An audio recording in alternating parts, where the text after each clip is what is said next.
Si pensamos en una entidad creadora, bueno, una mente divina, ¿cómo se comunicaría con nosotros? La imagen habitual, claro, es la de libros sagrados, profetas, ¿no?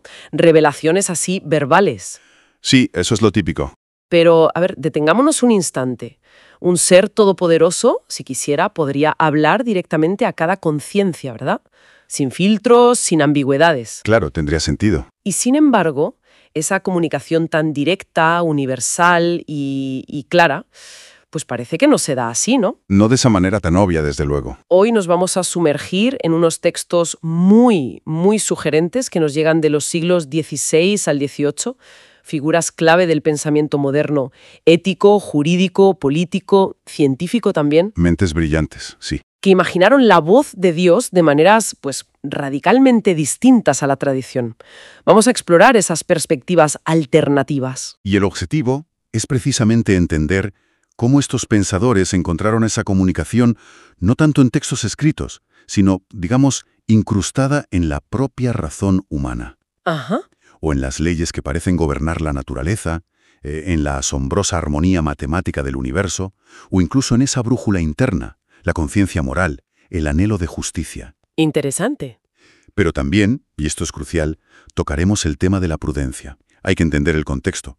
Muchos tuvieron que, andarse con cuidado. Usaron referencias bíblicas, lenguaje teológico. Para no chocar con el poder de la Iglesia, ¿no? Exacto. Para evitar problemas en una época de control muy estricto, buscaremos entender qué había realmente detrás de esa fachada necesaria. Muy bien, pues empecemos a desentrañar esto. ¿Qué tal si comenzamos por el ámbito de la ética, el derecho, la política? Ahí vemos a pensadores fundamentales buscando esa huella divina más allá de la palabra escrita. Sí, encontrándola en la estructura misma de la razón y en la posibilidad de un orden social justo. Por ejemplo, Francisco de Vitoria, ¿no? Una figura clave de la escuela de Salamanca. Él parece identificar la voz de Dios en la razón natural. Eso es. Esa capacidad que, en teoría, compartimos todos los seres humanos. La dignidad de la persona, la base para la justicia entre pueblos.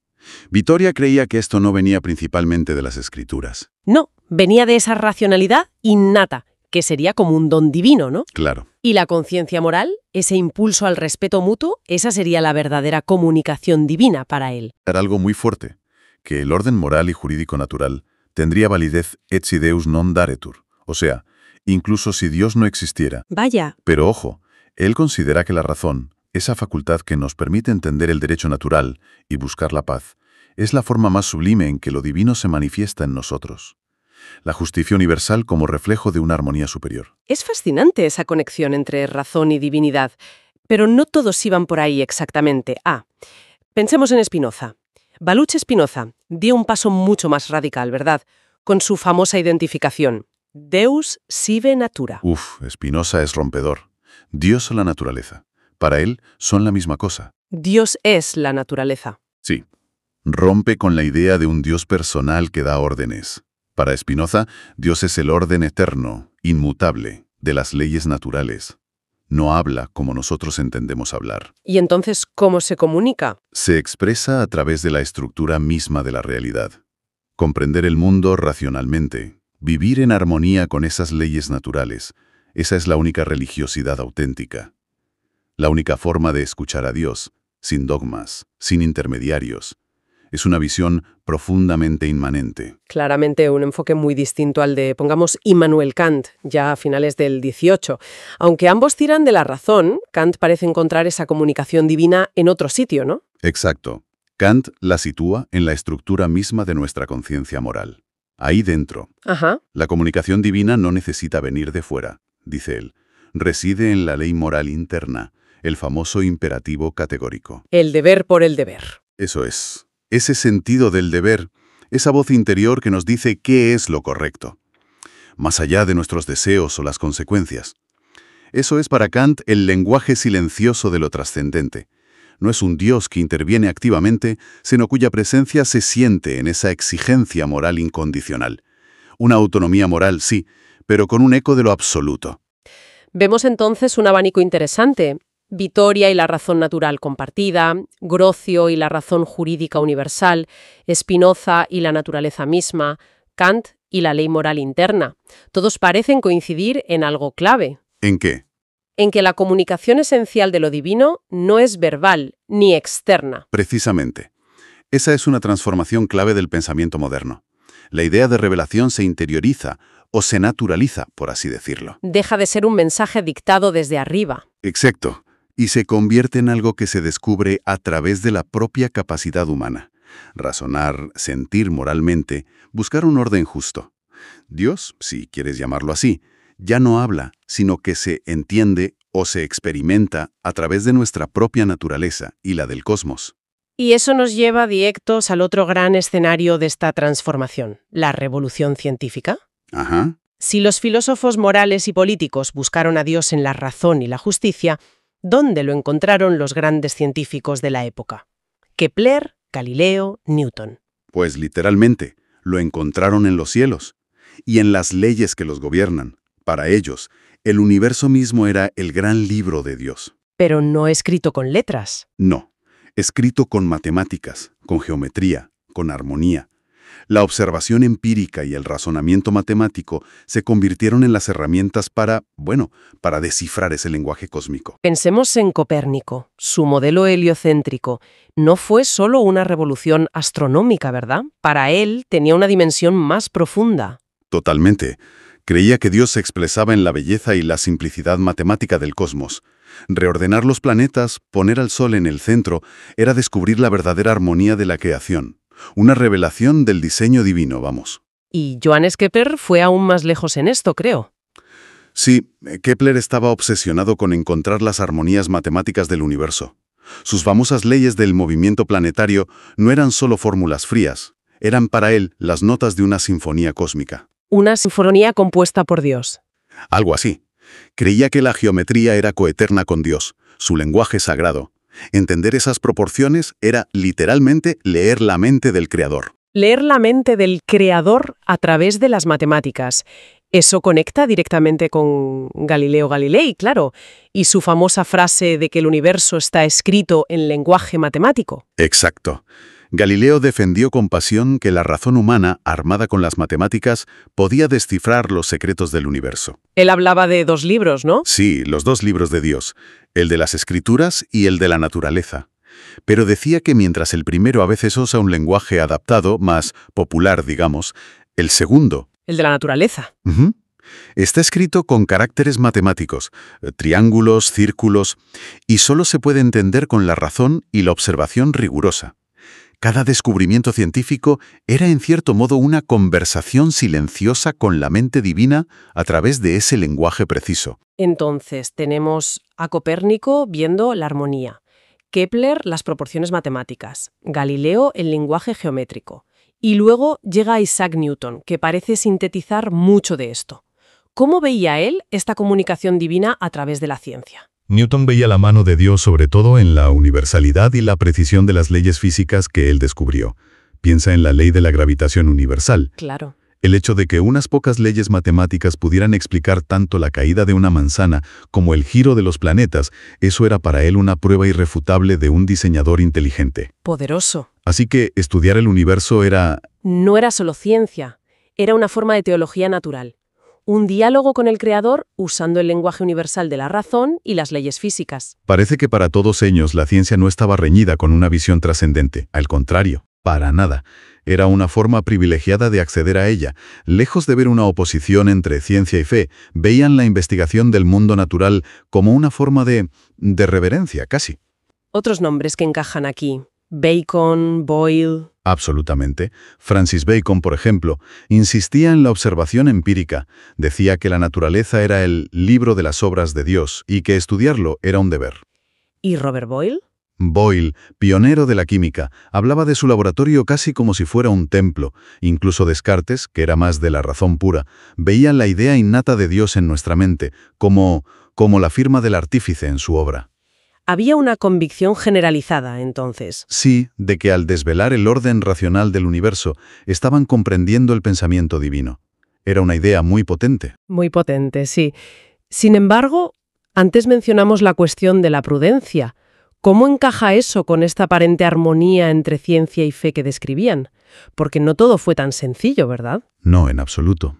Para nada. Aquí es donde el contexto histórico se vuelve, crucial. Estamos hablando de siglos donde la Iglesia católica, y en otras zonas las iglesias protestantes, tenían un poder inmenso. Sobre la vida intelectual, sobre todo. La Inquisición, la censura. Exacto.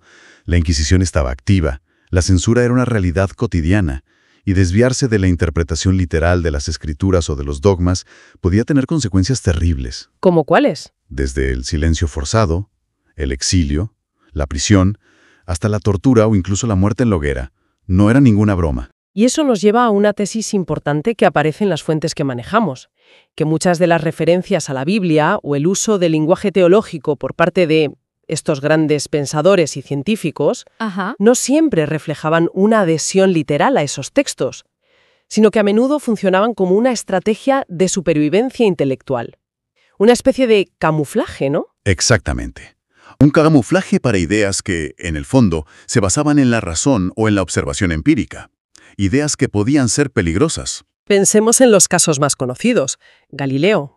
Claro, Galileo Galilei, a pesar de su argumento sobre los dos libros de Dios, naturaleza y escritura, y de que la razón nos fue dada para entender el mundo, fue obligado por la Inquisición a abjurar. Tuvo que retractarse de defender el heliocentrismo de Copérnico. Públicamente sí, para salvarse de un destino peor. Aunque la leyenda dice que murmuró «Epur si mueve», y sin embargo se mueve. Quién sabe si es verdad, pero ilustra la tensión. Un ejemplo clarísimo de la presión externa sobre la convicción interna.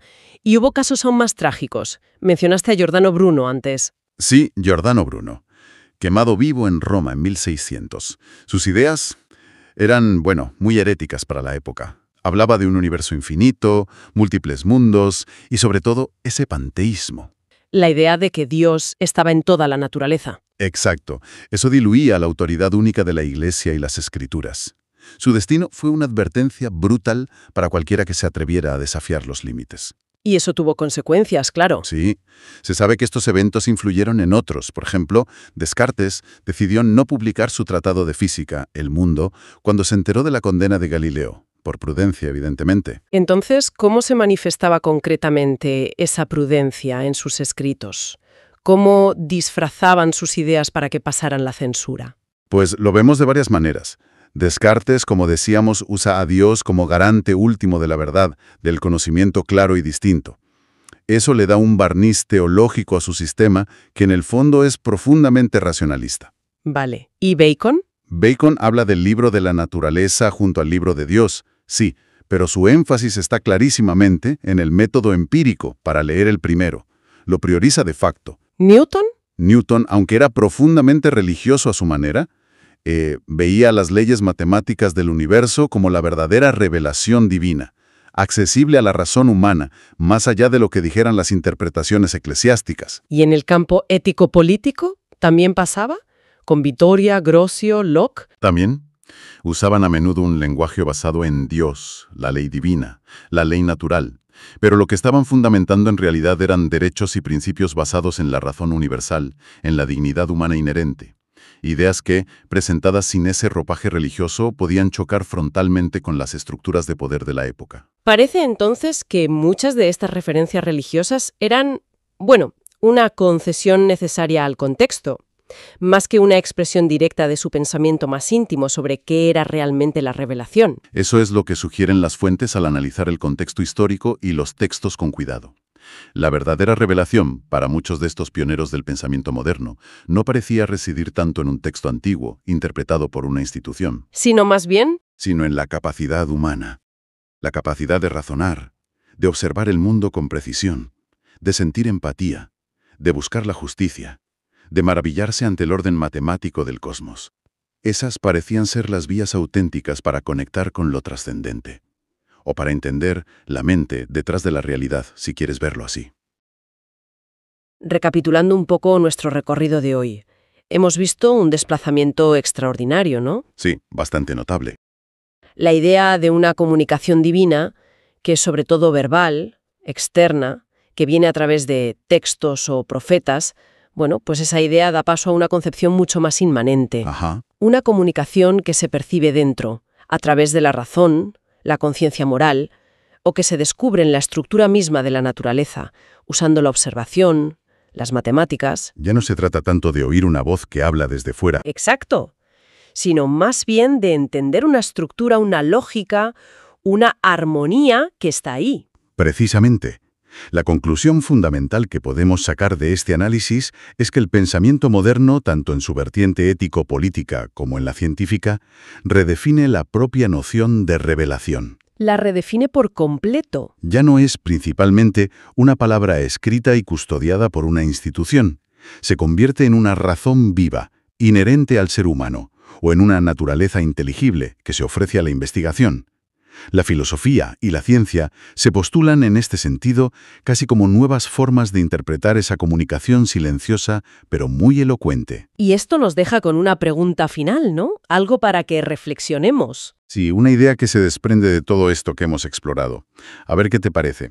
Si esa conexión con lo trascendente, llámalo Dios, llámalo como quieras, no se encuentra necesariamente confinada a textos antiguos o a instituciones religiosas. ¿Qué es lo que estos pensadores sugerían? Exacto, sino que potencialmente se manifiesta en nuestra capacidad de razonar, en nuestra conciencia moral, en la belleza y el orden que la ciencia desvela en el universo. Entonces, podría ser que la propia aventura humana de buscar conocimiento, verdad y justicia sea en sí misma la forma más auténtica de diálogo con esa dimensión trascendente. interesante. Quizás esa capacidad humana para comprender el cosmos y para sentir la llamada de la ética no sea solo un producto ciego de la evolución.